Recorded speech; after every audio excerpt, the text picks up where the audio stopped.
Amazing. Thanks so much for taking the time, and I really appreciate you joining. I would love to dive deep into the years and years of experience that you have across customs, across trade, and very specifically, just to kick things off, would love to first know what is Global Customs Canon all about. I really love the phrasing of that. So just tell us everything that someone needs to know about it. Well, the Global Customs Canon came to me as a realization that the environment that we're trying to develop AI capabilities in is restricted, primarily due to different messaging that is required in different jurisdictions around the world. So I should probably start with the global customs part. Most folks are familiar with customs in a national or domestic. Things come in, things go out, import, export. And so most customs experts are usually familiar with, maybe one lane, let's say North America to Europe or Europe to Asia. If they're really good and they've been doing it for a while, they may be familiar with two, three, four lanes. But then there's a handful of us, literally, who have to basically know everything about all of the different jurisdictions. And those folks are usually concentrated in places like the World Bank, the World Trade Organization, trade representatives who have worked in multiple different jurisdictions representing their country around the world. And so this discipline of global customs is not so much the same domain where we think about the traditional classification, valuation, origin that you would apply in a lane for one country. It is, how do we build data sets that we can then extract classification, valuation, and origin data from and apply them in the right context? And once you get that far, what you realize is that when our colleagues who are developing these technologies say, we don't need structured data, AI can structure the data. That's absolutely true. I've seen it over and over and over again. I've seen it. The problem is once you get to that structure and you do it again, or another vendor does it in another context, or another vendor in another country, another jurisdiction does it in a different context, you've got structured data now, but they don't agree, right? And these two structured data sets, you're back to the human reconciliation that you began with. And so in the work that I do, I spend a lot of time talking to architects and trying to explain from the business context what it is that we need, what are our requirements. And oftentimes what I'm finding now is that the data and the structure of the data, the architecture that supports the underlying data is so different that we can't map it. One schema doesn't map to another schema. So that goes back then to, and we're going to get into some really difficult words. And I'm not the technologist. I only speak to the technologist. But where we get down to then is the ontology and what is the layer of meaning behind these words when we build the data models. Because I can call it one thing and you can call it something different, but at the end of the day, it's the same thing. And until we come to that alignment and that conclusion, there is no alignment.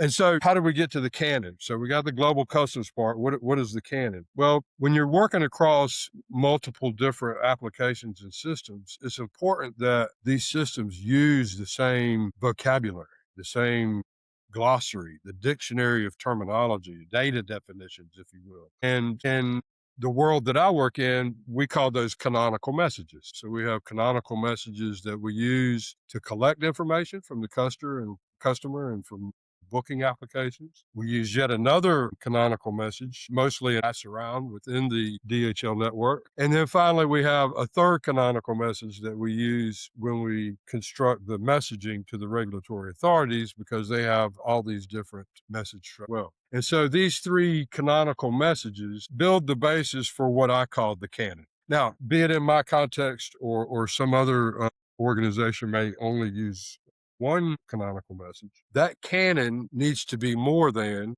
just the data model. And a lot of folks today are only looking at the data model. So we use various different canonical messages.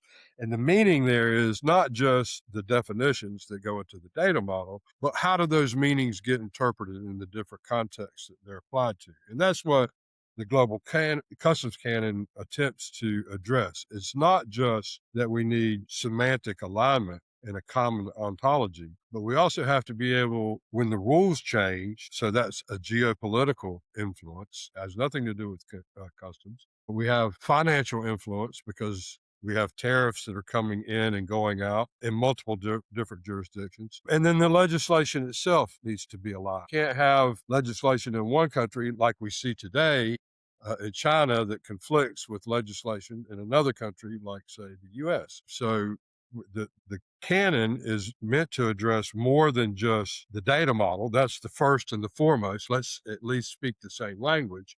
But once we do that, there's all these other considerations applied as well. And that's really why I wanted to, address a concept that today it's almost like we ignore it, right? We just assume that every jurisdiction is going to have a different set of requirements. And so we just go build applications that have different sets of requirements. But my question, having done this for now going on 3 decades, is why? Why do we need to have three different data sets? If the data is the data, the shipper is the shipper, the receiver is the receiver, and the goods are the goods, why can't we use one common language? And okay, I'm a native English speaker, so maybe I'm taking the out, but the language of trade today is English in most markets that we see, international trade. We still have to be able to apply local language because most declarations are made in local language if that differs from English. So it's not like a, all or nothing. We need to be able to carry that semantic layer in English. But more importantly, we need to be able to understand what are the data elements that we're referring to, because in the future, we need to move away from the other constraint that we have in global trade today is that everything is architected around a document. And that comes from the hundreds, thousands of years now where we have traded using paper and the ability to pass around paper documents to support the trade. But in future, and this is another limitation for the deployment of AI in customs, is the ability, again, to have an inversion where we change the philosophy from a document first mentality to a data first approach. And by doing that, and in the canon, I've described that as the graph first inversion. So again, speaking to the technologist out there, the way that I've interpreted it is as a knowledge graph, we would be able to assemble all of this data that today we are not able to because it comes in different documents. When we do finally assemble this data in these documents, it usually looks like a big, ugly Greg, are you envelope still there? sitting on a customs broker's desk somewhere with lots of highlights and pin marks, and create a knowledge graph that then can look across these different documents. And the one missing object today and what's introduced in the Global Customs Canon is what I call the TLA, or the Trade Line Assertion. And that is an object that does not exist anywhere except in the mind of the broker. And that is a correlation of the commercial line item, the description that's at the commercial line item, the piece ID. So what is in the packing list, and where does that commercial line item actually sit in which piece on the packing list? And then finally, you have regulatory documents that sometimes need to attend these line items, like certificates of origin or certificates of conformity, licenses, permits, ID certificates, whatever they may be. And the trade line assertion, the TLA, proposes that we create an object that is what in some groups are being called the atomic level, right? So when the first level, the first version of the Global Customs Canon, I actually referred to the TLA as an ATU, the Atomic Trade Unit, because in my mind, doing this as a practitioner on a daily basis, that's the minimum set of data that I need to be able to make a declaration. I need to know all of the information at the commercial line item. What is it? How many pieces? What does it cost? How much does it weigh? I need to know where it's at, which piece in the shipment. And I need to know if the documents that need to attend it, like certificates, are present. And so once you have that object, immaterial of the correlation to the invoice, the packing list, or any of the other ancillary documents that are carried by the ICC digital strategic initiative in the key trade documents and data elements. If we had that graph first inversion, I'd have all of that data together. I could easily identify the atomic trade unit or the trade line assertion which is that bottom level of architecture that supports that object. And then I can create out of that a document if that's the way we move forward, right? Now, so, for example, instead of at import me trying to accumulate the commercial invoice and the packing list certificates that may or may not be with the shipment, I might have to call the receiver, I might have to call the importer, I might have to call the shipper to try and get this information. If I had all of that together in the graph, I could then generate this information. And probably in the future, it's not going to be a document. Right. In a single window environment, it's probably going to be whatever that partner government agency or that customs administration or that tax authority needs to see in order to process that transaction with the minimum set of required data that they need to do that. And that's really until we move as an industry away from thinking in terms of documents to thinking in terms of data and how we architect that data, how we move that data, how we federate that data so that you can only see what you need to see and the rest of it stays sovereign and secure and manageable from my perspective. Then we can start talking about how we deploy AI. But until we have a common language, a common data infrastructure, everything that we do will just create more complexity because your structure will not look like my structure, will not look like their structure. And then we're just back to a lot of structured chaos, basically. So that's the short That, overview. Yeah, it's a bold and grand vision in terms of putting all of those various pieces together. I'd like to like break it down a bit more just so that the audience can understand the complexity of this entire mission. So you mentioned that the atomic trading unit. Maybe if you can list what are the various data systems corresponding to the individual entities when a shipment needs to move from country A to country B. So let's just say that something's moving from US to India. You've got the customs system in the US, the ACE, you've perhaps have a freight forwarder, there's an exporter there. On the India side, there's an importer, there's the ICE gate system as we know it here. So there are various entities. Like, so can you, for that example, list down the various entities that would be involved? And hence the data requirement variations across all those entities? Yeah, so when I looked at it, and again, I'm using just my basic understanding of how the air express industry works is where I have the most experience. So taking what happens in the air express industry and applying that to the canon, there is today like more than 90% of data is unstructured. Right. Well, there is some structure. We work with, especially people like defense contractors, the pharmaceutical industry, the automotive industry. They have structured data.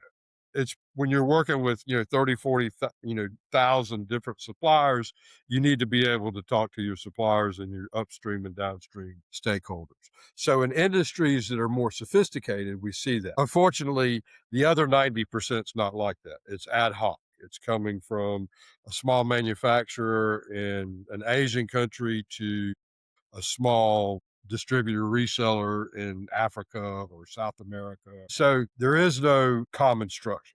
So the very first step that we could all take, and this is what I describe in the fidelity canon, is the first level of fidelity is to take that what we have today that would come out of an ERP system, for example, and use that as the basis. So if in a level one fidelity, what we'd be talking about are those three elements that I just got through describing. So we would know clearly what's the description in the commercial line item level data that attends it. So it's got the right HS code, it's got the right unit of measure for that HS code, it's got the right duty rate for that HS code for that jurisdiction. That's the first component of the atomic trade unit. Then the second would be the piece that line is in. And so I would be able to, let's say I've got a multi-piece shipment, I can go out and immediately identify if that, where that piece is in the shipment. More importantly, and this is what we see primarily as the use case,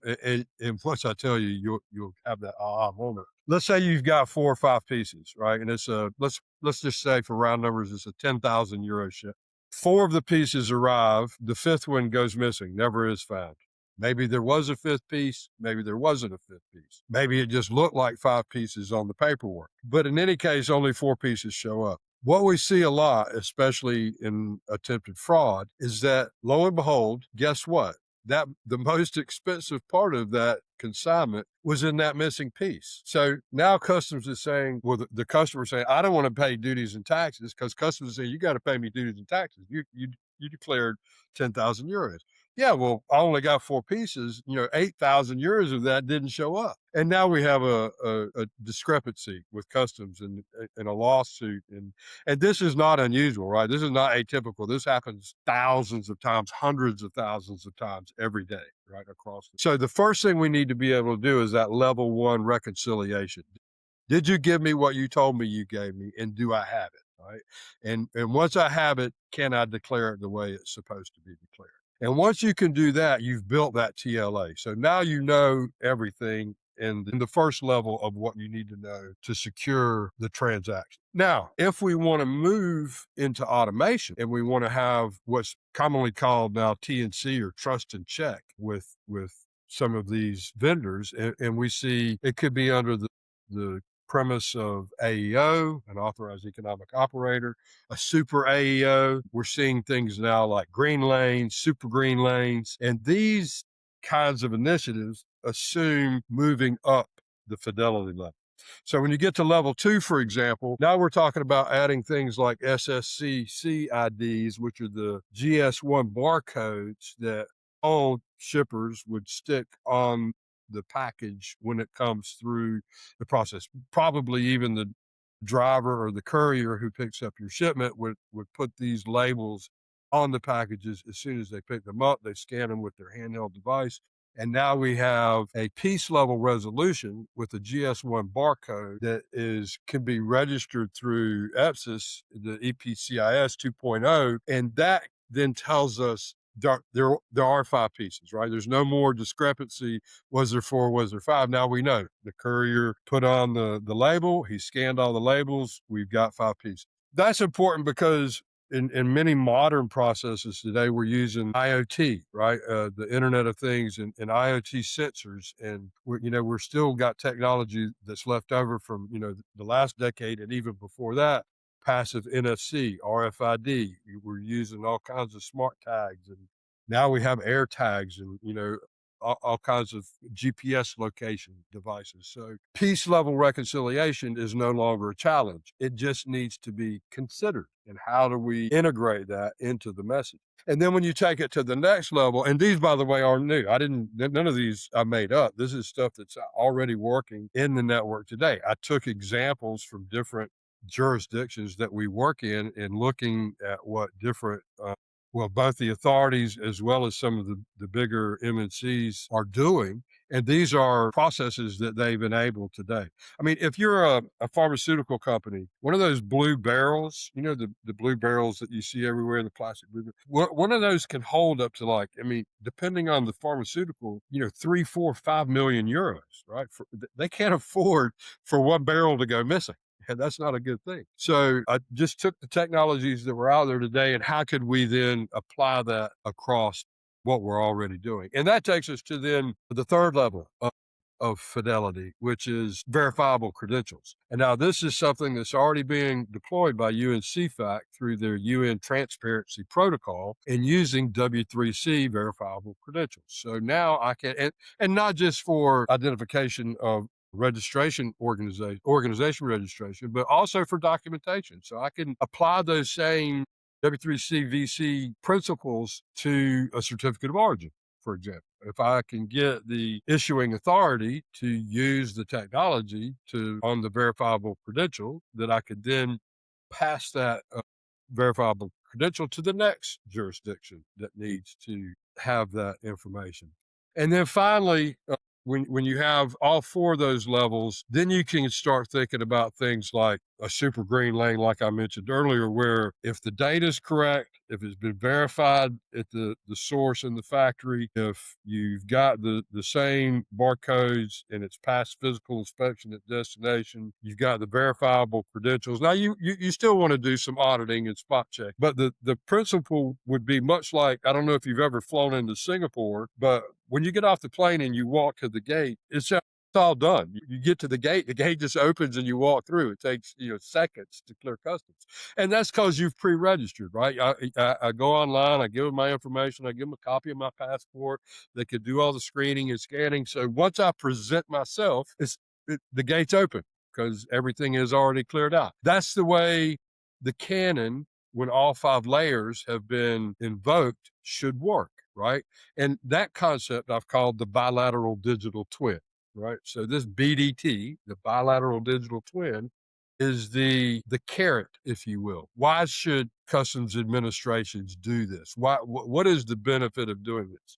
Well, if we created a bilateral digital twin and I put the time and effort into creating that, and we have now signatories, let's call it a plurilateral treaty as opposed to the way that the WTO works today in a multilateral environment. In a plurilateral treaty environment, any country who is a signatory, if they will accept the bilateral digital twin, that means they don't have to do that work anymore. So going back to your US to India example, right? If the US creates the data and the bilateral digital twin coming out of the US, then all India has to do is just accept the goods, right? They don't have to do all of that work again. Now there's a trust and check component there as well, right? I'm not saying that you would just, never ever, verify that. But if you do have an audit process in place and you can verify that over a certain period of time, then theoretically what happens is the effort is reduced by at least half. Now, the truth of the matter is it's never just origin and destination. Things go through at least one other transfer country, in a lot of cases as many as 7 different transfer countries.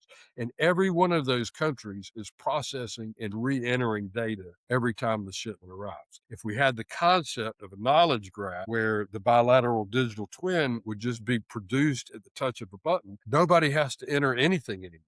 So that's except originally, right? And if we're using AI, we've made that manual process so easy in the beginning that the data is there. Now, if you look at what companies like Altana, for example, are doing, right? They're mapping not just your supplier, but his supplier and her supplier and his supplier and her supplier, all the way back, as they say, to the ground, right? They want to know where it came. And this is because of the U.S.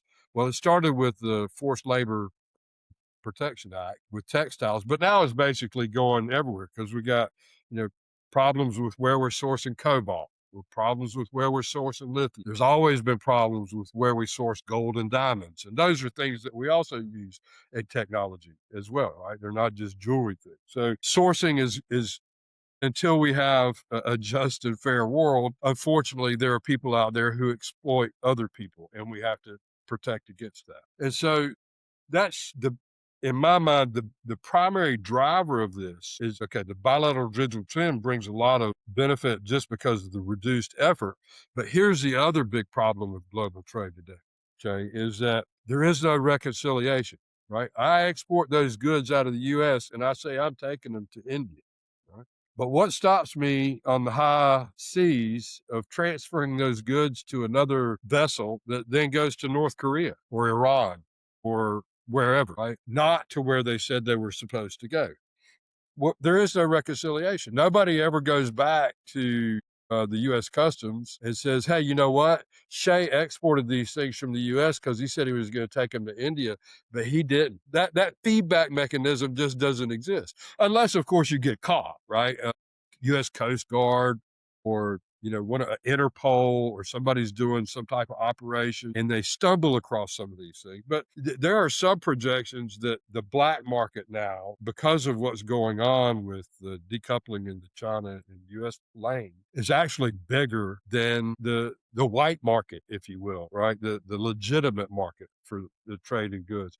And in the past, we only had to worry about things like drugs and contraband. right? But now everything's being smuggled because nobody wants to pay tariffs on those goods, right? So even though they're not illegitimate goods, right? They're not intellectual property rights infringement. They're not, drugs, or, they're not explosives or other kinds of, another big problem is the trade in endangered species. I don't know, you've probably seen, people want like shark fins and bear livers and these kind of things, and turtles, and that's a problem as well. And so when you have this bilateral digital twin, the reconciliation is built in. You can't do that anymore. Right. When I say I'm taking these goods out of the U.S. to India, they better well go to India. Or the Indians are going to say, hey, wait a second, we had this clearance that said it was coming out of the U.S. and now it's not here. What happened to these goods? Right. Today, we don't have that visibility. And that's so the second component, looking at this from, I mentioned it first, I would call that trade facilitation. Right. That's what the bilateral digital twin supports. The other is security. Right. Whenever you have the trade facilitation is the gas, and whenever you have an accelerator, you need a way to slow down or hit the brakes. And so the security aspect is not only can we facilitate trade by reducing the amount of effort to create the data that's needed to make the declaration, we can also secure that trade because now we know when it leaves this country where it is going, without any shadow of a doubt. So those are the two biggest benefits of the canon itself. Yeah. Amazing. And because this is on a global scale, massive effort, how far are we, Greg, in accomplishing this goal? And what do you see as the main blockers, or like how much time do you think it's going to take to get there? So this would be kind of like your grandfather looking at your father and seeing the twinkle in his eye. We are just the twinkle in an eye. Now, that said, I've already been able to stir up quite a bit of interest. We've been included in a proof of concept for the Technical Committee 295 on ISO 21378 because Customs wants to use the same audit standard. That's what ISO 21378, 377, and 378 are the international audit standards. And we want to be able to use the international audit standards for post-clearance audit. So that's already been proposed to the TC95 working group in the ISO and is under discussion for support from the Global Computing Consortium, which is a Chinese-based consortium, who is probably, well, that's up for debate, but one of the leading they represent the leading AI development companies in China. So some of the DeepSeek and some of the others. So that's one area that we're looking at. We've applied for the WTO public forum, and we should hear this week. So hopefully this week we'll have some good news to be able to present this to the WTO, because at the end of the day, what I'd really like to see happen is that one of the international organizations take this up. I did spend 9 years with the WCO as the executive officer for budget and strategy. And knowing that they are the custodian of things like the HS nomenclature, that they are the enforcement arm of the Technical Committee on Customs Valuation that was established by the WTO. The WCO is actually that group who works with customs authorities on the 6 valuation methods for TCCV. And then for the TCRO, the Technical Committee on the Rules of Origin, also supported by the WTO legislation, but enforced by the WCO. This would then be the natural body to support the TCCV, the TCRO, the WCO data model. You probably would want to bring in, the experts from UNCFAC, from the UNCITRAL, because UNCITRAL is also the custodian of, I think you say, MILEADER, so the electronic transfer of records. And that's important because MILEADER is also that level 4 that we would use for W3C verifiable credentials and DIDs that the EU is now requiring for their digital product passports. So this, again, nothing new. This is what's already out there, just trying to bring it into a rational environment. Yeah. No, that's actually great. Bringing together all these bodies. It also takes me back to maybe the time, perhaps in the 80s or 90s, and we could take inspiration, say, from the computer networking industry, where you had these different types of systems. Disparate systems couldn't talk to each other. And then they came up with like a multiple layer system, which is installed in all the hardware across computers. And now we can speak the same protocol. So again, very like technical stuff, but that's what it will take for all these different vendors, government organizations, bodies who create these standards. And I think it's a great effort. The other example I can think of is just document formats. Before PDF, there were very different types of formats, and then PDF became the standard, right? You've probably seen that entire curve. So it's amazing to see that you're looking to standardize and make it all super seamless, along with like the trust and all of that built in. Are you thinking of this entire system to be like something like blockchain based, because no one person or organization or country can own it, right? So how do you think of like the base of this, like whoever builds it? So I do think that there is a place for DLT. I don't think that blockchain, the way that it was imagined, let's just say in the last decade, TradeLens was a good example. I think that there was a misunderstanding by some of our technical colleagues that in trade, everybody wants visibility, and that's not true. When you're the middleman, you're the little guy. When you're a distributor, you don't want visibility. You don't want your buyer to be able to circumvent you and go upstream and buy those goods from the folks that you were buying those goods from. So while, for intercompany transfers, if I'm, say, Siemens and I'm shipping to another Siemens facility in another part of the world, yeah, visibility, not a problem. If I don't want my customer to know who my upstream suppliers are because I'm afraid I will lose that business in the future, I'm probably going to avoid that system like the plague, right? I'm not going to give you any data. I'm probably not even going to do business with you because I don't want to.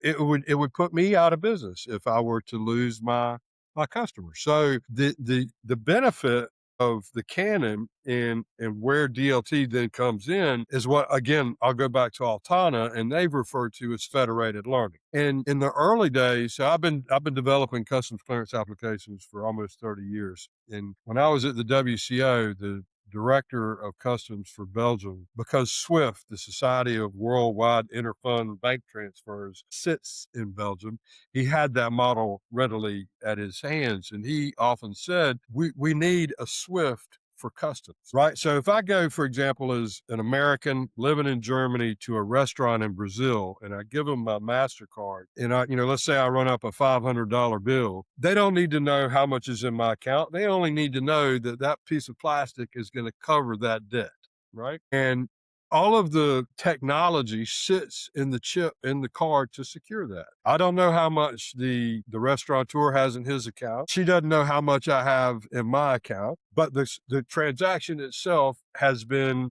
authorized and validated and secured with just enough information that the transaction can take place secure. And that's the way customs should work, right? The receiver, the importer doesn't need to know the same information that the customs authority or the partner government agency, if it's agricultural for sanitary, phytosanitary, whatever, that data should only be shared with the party who needs to have it. So again, let's go back to your US and India. I'm shipping from the US to you in India. You don't need to know any more about me, and I don't need to know any more about you than what the jurisdiction authorities say we need for KYC, for know your customer, right? And even that should be protected, right? So if I have to give, for example, my passport or my driver's license to prove who I am to the US authorities, that doesn't necessarily need to go to the Indian authorities. Just the fact that those credentials were reviewed and validated by the issuing authority, right? And the same with you in India, right? When those Yeah, goods come to, I don't need to see your passport and ID. The Indians do, yeah, right? And yeah, yeah. so, and that's the way that the blockchain should work, right? And so there is a place when we talk about these, where we build this knowledge graph and how we exchange this information.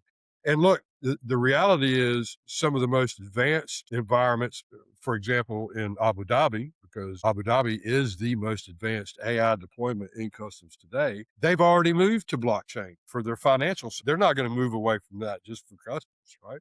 So we got to figure out how we can play in their sandbox with the sovereignty and the security of the data not being shared with people who should not have it, right? And so that's where I think blockchain will go, right? The federated learning has a place, and DLT will be that vehicle that carries. Nice, nice. Great to chat about the canon. It's a vast and deep topic, and thanks so much for highlighting it. I do want to take a couple of minutes because you do run a very large community in trade, the GCTF. Anything that you want to talk about over there? What's the plan for it for over the next 12 months? Are you guys doing any events, webinars, things like that? Absolutely, and thanks for asking.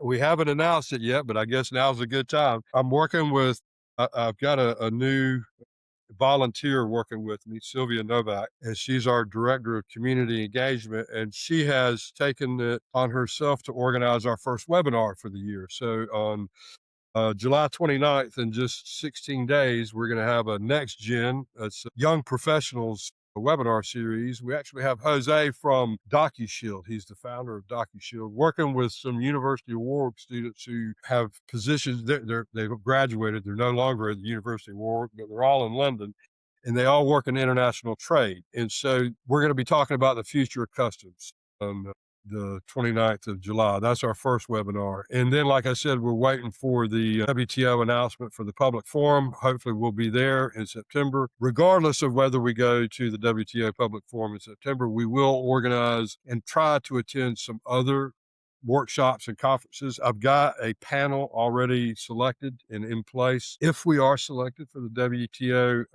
public forum in September, and that same panel with some substitutes coming in and out will be attending some conferences throughout the year to promote the canon, because we are looking to promote the canon. Yeah, there's Amazing. roughly 10,000 of us, 10,800, almost 11,000, and we do want to try and drive that.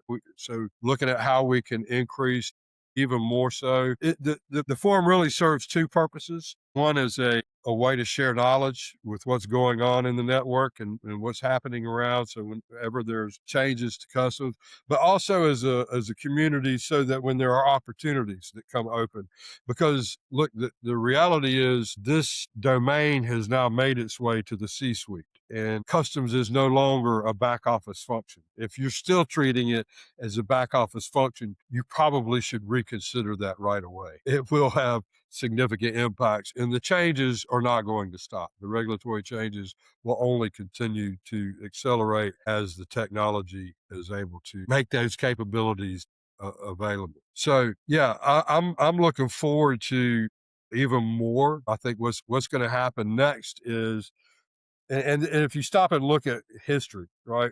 Before we had trains that could carry, things across rails and long distances, and before we had ships, we did things differently. But once those technologies came online, the way of working changed. And that's what I'm seeing it already. The way of working is already changing. I mean, brokers are already using AI classification. I mean, heavy.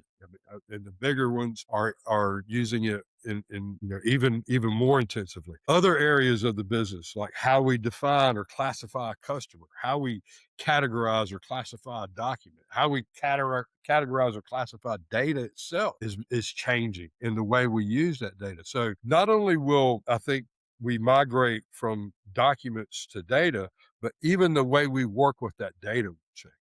Right? So those are some of the things that in the GCTF, in the Global Customs and Trade Forum, we want to talk about, that we want to have those kinds of conversations. Look, in 2024, I did a series of webinars on AI and customs, and we got really far down the road. And in 2025, when the new U.S. administration came into place and tariffs became the new distraction, we kind of stepped back a little bit. And it also gave me time to reflect on some of the deployments that we've been doing in AI-enabled customs clearance processes. And that's when I realized, at the time I was calling that Customs 4.0, AI and customs, and talking about how we can deploy AI and customs. And I'd really like to get back to that, because I think that that's where we can find the most benefit. Unfortunately, until we have a canon or something, be it the Global Customs Canon or something that one of the international organizations, develops on their own, until and unless we have a standard way of talking about this, AI will be severely enabled, and, or